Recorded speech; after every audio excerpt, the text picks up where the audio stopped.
What? Și bă, ce e asta aici? S-au deschis porțile? Cred că intră la cineva în curte, sincer. Ia vedem unde a nimerit. Mamă, cred că s-a stricat ceva la mașină. Deci când iau piciorul din accelerație, se îngâtuie rău de tot.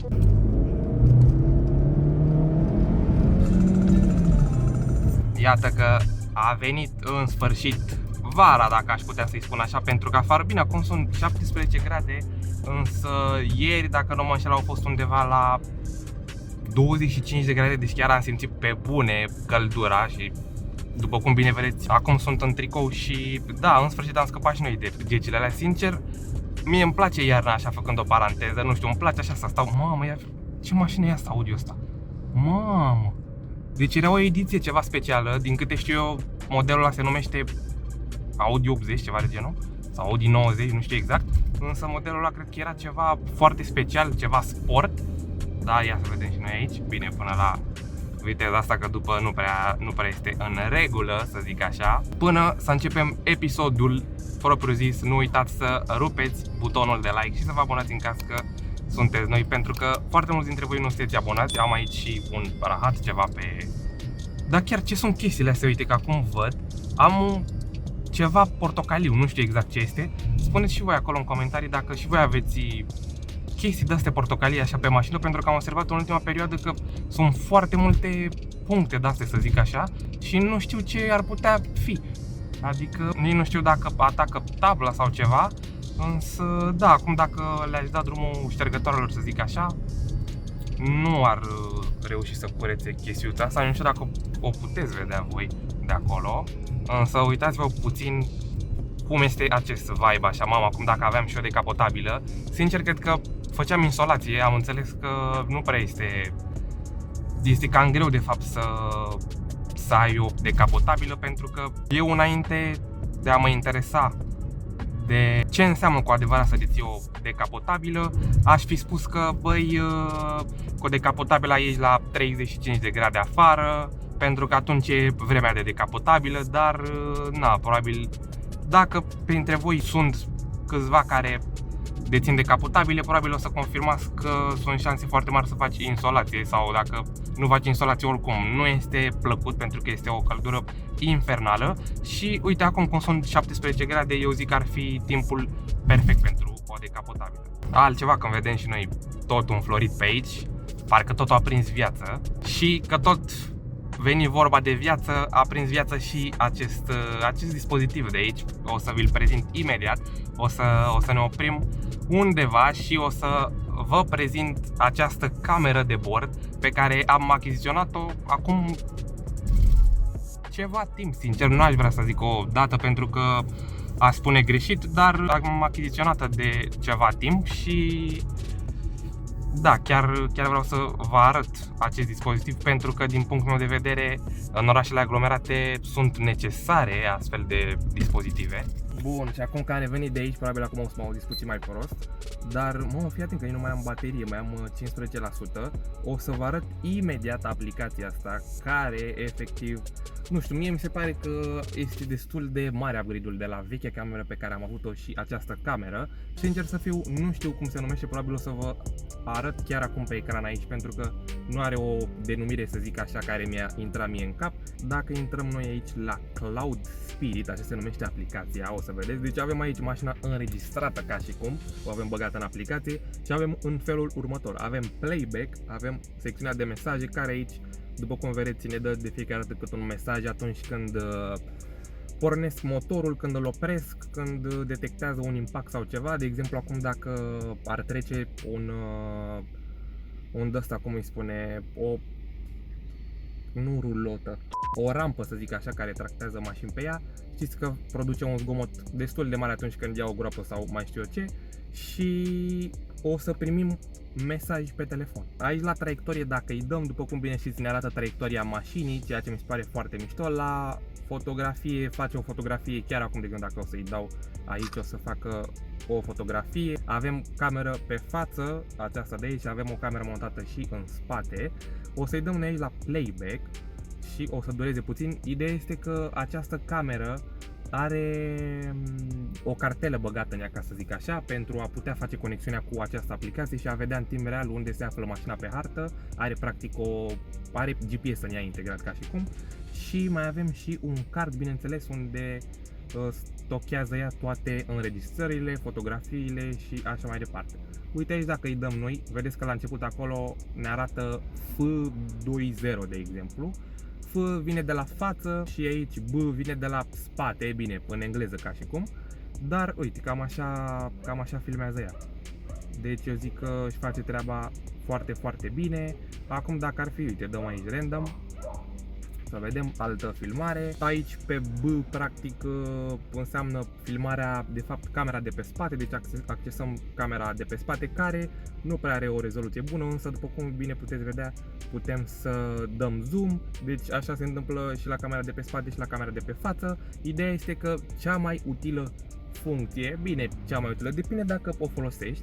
Avem efectiv aici, dacă dăm noi pe play, o să se încarce, o să ne arate unde suntem noi în acest moment, data, ne arată viteza cu care circulăm, vedeți acolo că scrie, uite aici pe hartă, de exemplu, și ne arată și aici locația, de fapt, în timp real. Uite, de exemplu, dacă o să dau eu acum în spate, o să vedeți că o să se miște și aici pe cameră, uite, ia.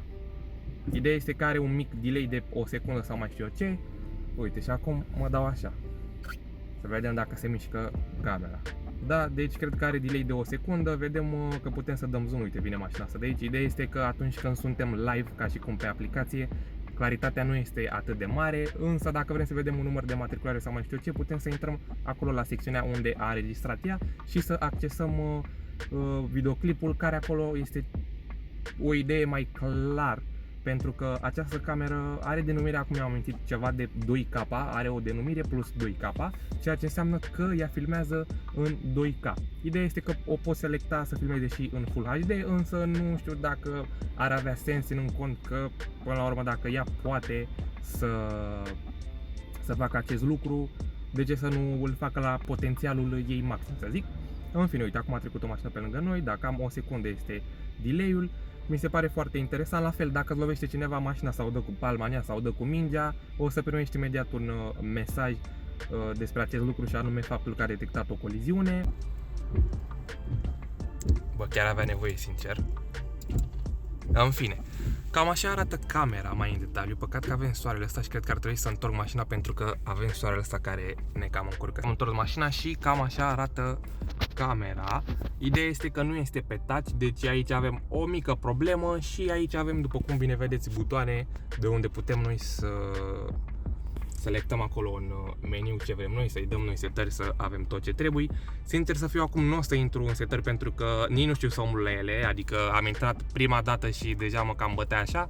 În schimb, poți face acelea setări și din aplicație, ceea ce mi se pare foarte interesant. Ideea este că poți selecta acolo cât de lungi să fie videoclipurile. De exemplu, eu am selectat să fie undeva la 1 minut per videoclip, pentru că mi se pare destul de decent, adică n-aș vrea să-mi facă videoclipuri de 10 minute sau mai știu eu ce, pentru că dacă aș vrea să înregistreze ceva, nu știu, dacă m-ar interesa ceva din trafic, să zic așa, n-aș sta 10 minute să, bă, stai așa să văd unde era sau așa. Așa, dacă este videoclipul, să zic așa, de 1 minut, este foarte simplu să găsești acel moment pe care îl cauți tu, efectiv. Ce-i drept, după ce o să vină căldurile alea monstruoase de 45 de grade, 50 de grade, atunci o să regretăm, zic eu, faptul că a venit vara și că era mai bine iarna. Și da, nu știu, chiar nu știu dacă există persoane care la 50 de grade or să spună că mamă, ce frumos e afară sau mai știu ce, pentru că, sincer, la gradele alea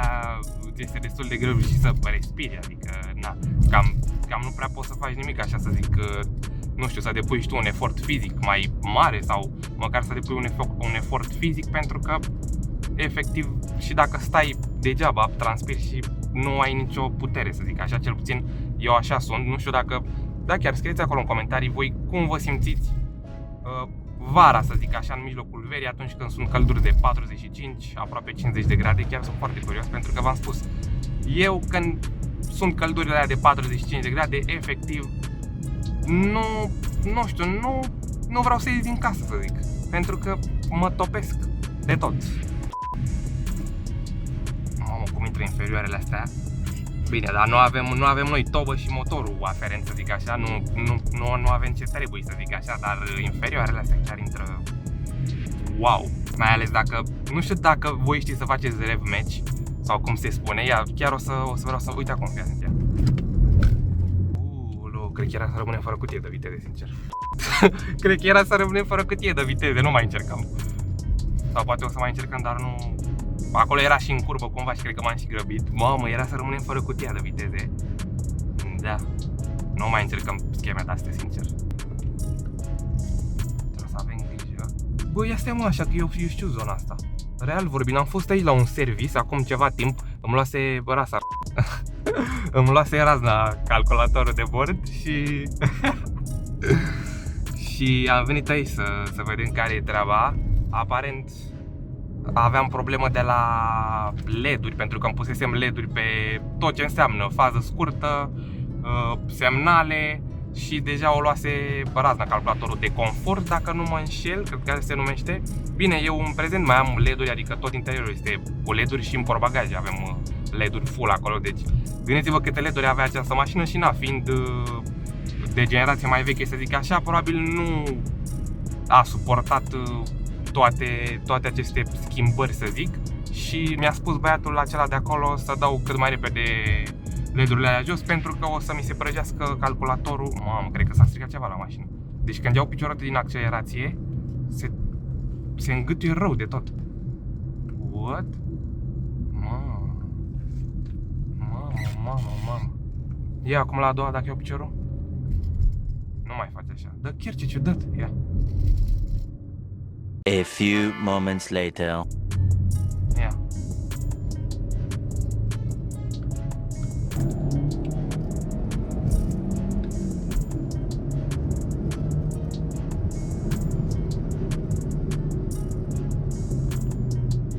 Ce mă, tată, trage și vezi că și consumul ăsta e ce trebuie, sincer. Bine, acum știți cum e, dacă vreți ca să trageți toți caii dintr-o mașină care, nu, hai să mergem noi, uite aici în stânga, dacă tot așa, unde rămăsesem, mă, fix pe drumul ăsta, cred că am luat atunci când v-am spus că s-a stricat Skoda, cred că fix pe drumul ăsta, în fine. Deci dacă aveți o mașină care nu prea are așa mulți cai, dacă vreți să scoateți toți caii din ea, trebuie să fiți efectiv pe rezervă, adică să fiți acolo pe roșu, să intre acul de la benzină pe roșu, dacă știți ce zic, pentru că altfel dacă aveți rezervorul plin, ceea ce înseamnă undeva la 55 de litri în cazul meu, asta înseamnă 55 de kg carate în plus. Și credeți-mă că se simt kilogramele alea în plus la un motor, mai ales care este aspirat și da. Deci când vrei să scoți toți caii, golește cât se poate de mult și de-abia atunci o să vezi că... De fapt o să simți ca și cum, real vorbind, o să simți ca și cum i-ai făcut soft mașini. Ia. Din ce m-am uitat și eu pe specificațiile ei, avem full, să zic așa, power. Pe la 4000 de ture avem cuplu maxim sau 3500 și cai toți, și anume 102 cai, îi avem la 6000 sau 5800 de ture, ceva de genul. Nu știu exact, oricum asta puteți să verificați și voi dacă vreți în detaliu pe Autodata, acolo verific de fiecare dată. Atunci, dacă mă interesează specificațiile unei mașini,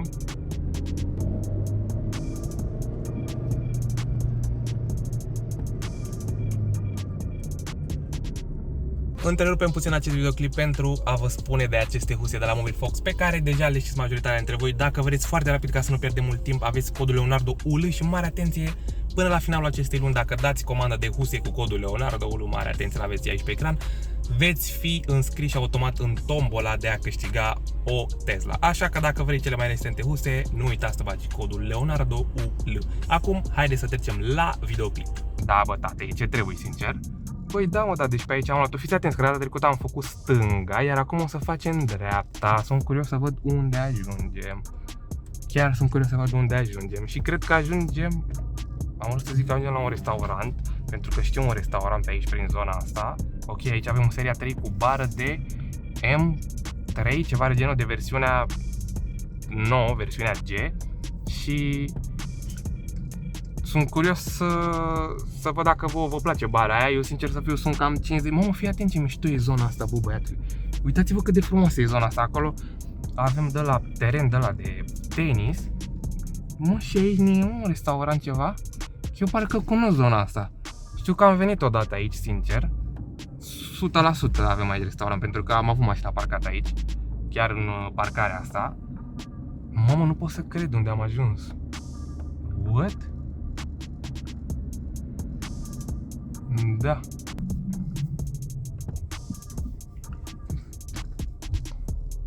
Ok. Hai să dăm și noi pe gaz, să mergem și noi pe ieftineală, că vorba aia, de-aia avem GPL-ul pe mașină. Băi, fiți atenți aici, ca să mai facem așa o mică... What? Fiți atenți... Bă, ce e asta aici? S-au deschis porțile? Cred că intră la cineva în curte, sincer. Ia vedem unde a nimerit. Mă. Deci că ne-am întors pe bune 20 de ani în trecut. Ce... Unde suntem aici? Și ce Dacia era aia? Mașina de acolo, chiar nu știu. Avem service și aici, de că îl vedem pe domnul ăsta. Mamă, nu mai e serviciul, mergem, sper să nu fie ăsta un semn divin. Da.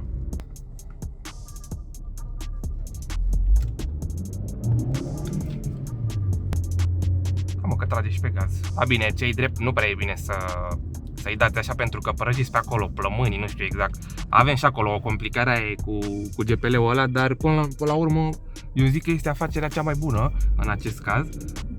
Da, deci nu știu unde am ajuns. Nu știu unde am ajuns. Cred că ne-am întors înapoi pe drumul nostru. Da, ăsta e drumul ăla al nostru.